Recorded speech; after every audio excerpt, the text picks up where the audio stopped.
Qué rico, sabroso, tan dulce. Qué rico, rico, rico, rico, rico, sabroso, tan dulce. Qué rico, rico, rico, rico. Bienvenidos, queridos amigos, a su espacio de reflexión y análisis, Qué Rico Show. Como a diario recordamos, el programa es retransmitido por la Radio Comunidad www.radiocomunidad.com. Bueno, Venezuela en la agenda mundial. Si uno se pone a ver lo que pasó ayer nada más, bueno, ahí tenemos como para 6 meses de programa. Abusando de su inmensa capacidad de síntesis, hemos invitado nuevamente a nuestra querida amiga Mirna Johnny, profesora de la Escuela de Estudios Internacionales de la Universidad Central de Venezuela, para que nos ayude a entender cómo es que Bolsonaro se pronunció, los rusos se aliaron con los Estados Unidos, la OEA sacó a no sé quién y metió a no sé cuánto, cayó Buteflika, cayó Sudán con una marcha tipo Miraflores, hubo el acuerdo de las migraciones, entre otras. Bienvenida, Mirna. Y la Colonia Tovar. Y la Colonia Tovar, qué barbaridad. Sí, bueno, gracias, Rico, por la invitación. Realmente es bien, digamos, el diagnóstico que siempre hacemos, la palabra que más se usa últimamente es que la realidad es mucho más compleja de lo que uno cree, ¿no? Y siempre hay muchos elementos presentes en esto. Es muy difícil que uno pueda capturar todos y cada una de las cosas que están ocurriendo, pero lo que sí es importante es tener una secuencia y tratar de comprender que no hay hechos aislados y que todos están íntimamente relacionados. Evidentemente que cuando estamos en Venezuela, cualquiera de nosotros, sea yo especialista en relaciones internacionales o cualquier otro venezolano que a lo mejor sepa poco desde el punto de vista académico, pero que es bien sensible a lo que ocurre en el país, porque definitivamente todas las noticias que se difuminan, bien sea por la versión del régimen que tiene sus particularidades o bien sea a través de las redes sociales, lo que podemos observar es que hay una luz informativa sobre lo que está ocurriendo en Venezuela. Y eso es nada más sobre Venezuela. Si a eso le sumamos todo lo que ocurre en el mundo, pues estaríamos locos por tratar de entender todo lo que pasa. Así que creo que lo importante es poder identificar algunos de esos escenarios en los cuales se mueve lo que yo uso como etiqueta Venezuela en agenda, es decir, el tema Venezuela de en agenda. En agenda. Ok, así vamos a llamar el programa. Esa es mi etiqueta porque es una manera como de saber en cuántos sitios está presente y cada día está presente.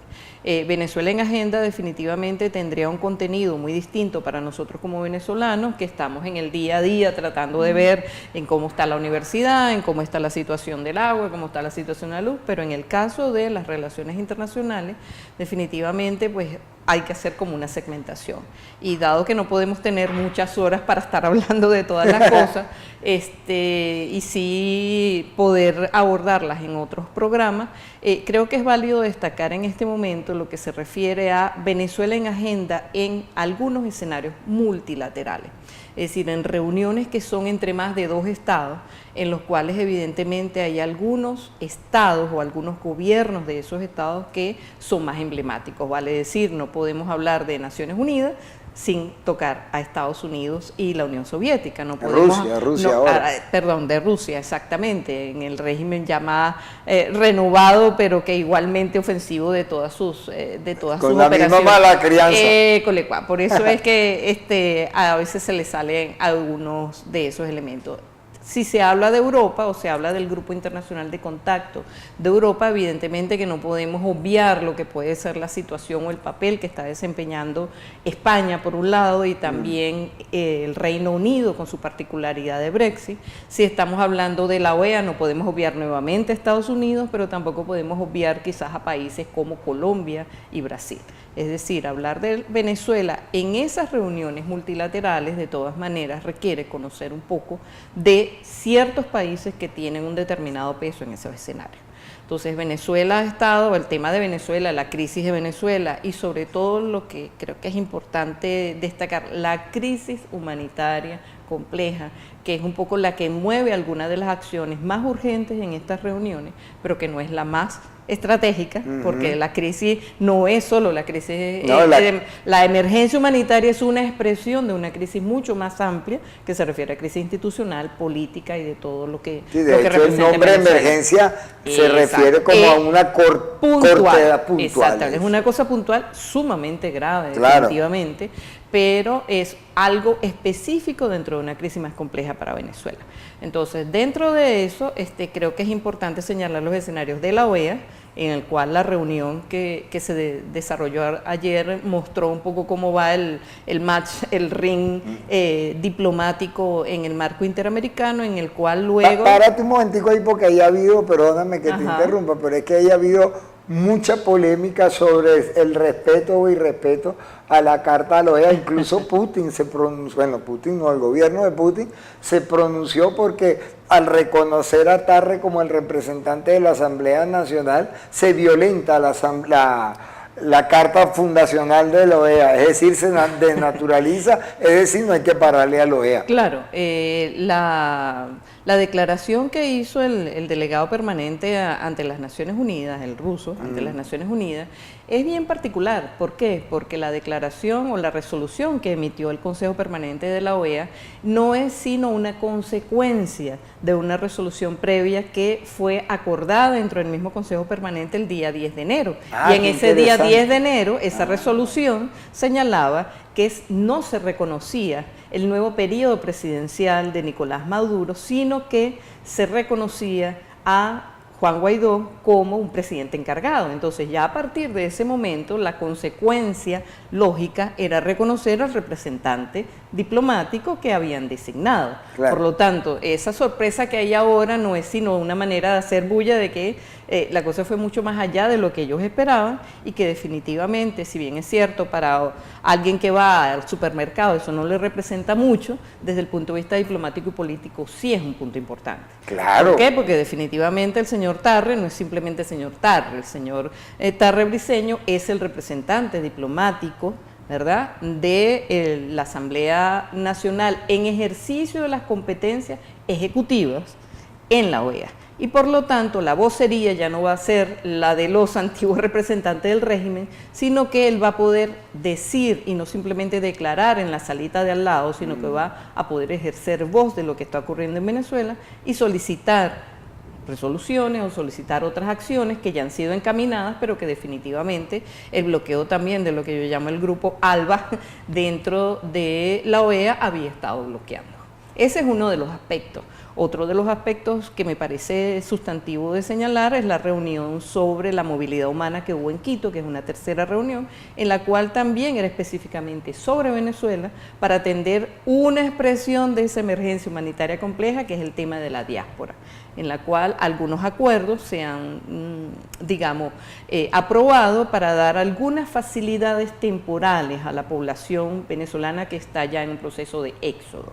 Bien, ese es un punto.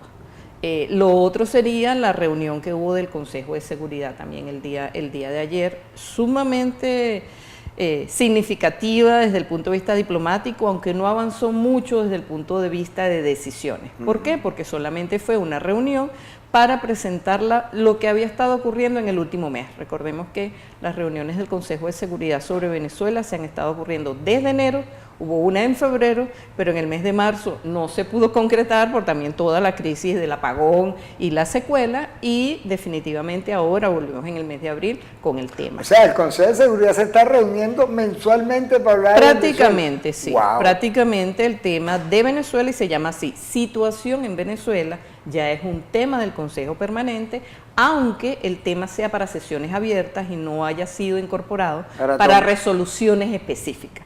Pero el solo ser un escenario en donde hay vocería, en donde se ve ese match entre Estados Unidos y Rusia, más la presentación de la versión latinoamericana, etcétera, es un espacio importante, sobre todo en el tema puntual. Fíjate, nos queda un minuto y no quiero dejar por fuera la paz, porque para Europa, y en particular para España, como dijiste al comienzo, es fundamental que no va a haber ningún apoyo a decisiones militares. Y del lado de los Estados Unidos afirman, un militar lo afirma hoy, también lo dijo Elliot Abrams, que de llegar Maduro a diciembre, aquí habría que intervenir. La paz está corriendo un riesgo. Miren, la paz está corriendo un riesgo desde el mismo momento en que tenemos una ruptura del hilo constitucional. Es decir, la paz significa también bienestar, Estado de Derecho, participación, satisfacción de necesidades. Ese tipo de cosas, la paz ha estado amenazada en Venezuela como está amenazada a nivel mundial. El asunto es cuáles son los grados de amenaza que tiene esa paz. En la medida en que no hay acuerdos, manifestación de solución de problemas, acercamiento de posiciones y, por el contrario, lo que hay es represión, agresión, segregación, exclusión, pues definitivamente no son puntos favorables a la paz. Es muy lamentable que se esconda o se enmascare lo de la zona de paz declarada en América Latina y el Caribe, de la CELAC, a la que tanto arguye el gobierno, cuando lo que vemos alrededor es justamente amenazas a la paz. La emergencia humanitaria compleja es una declaratoria de que la paz está fracturada y eso no es un argumento de la oposición, ni de Guaidó, ni de nadie. Ha sido reconocida por el Consejo de Derechos Humanos de las Naciones Unidas y ha sido reconocida en el Consejo Permanente de la OEA antes de haber reconocido a Tarre Briceño, así que no van a decir que es porque estaba él allí. Por lo tanto, sí hay una amenaza a la paz y definitivamente las contribuciones que podemos hacer desde nuestros espacios es que la gente conozca un poco más del asunto, tenga una capacidad comprensiva y que las reacciones emocionales pues también podamos manejarlas sin que por eso se pierda firmeza en la lucha. Bueno, queridos amigos, ve que rico escuchó una clase con Mirna, ¿no? Dice como 12,000 cosas y hay tarea como para 19 días seguidos. Usen la Semana Santa para resolver la cantidad de problemas que les dejó planteado Mirna Johnny. 1.000.000 de gracias y hasta mañana.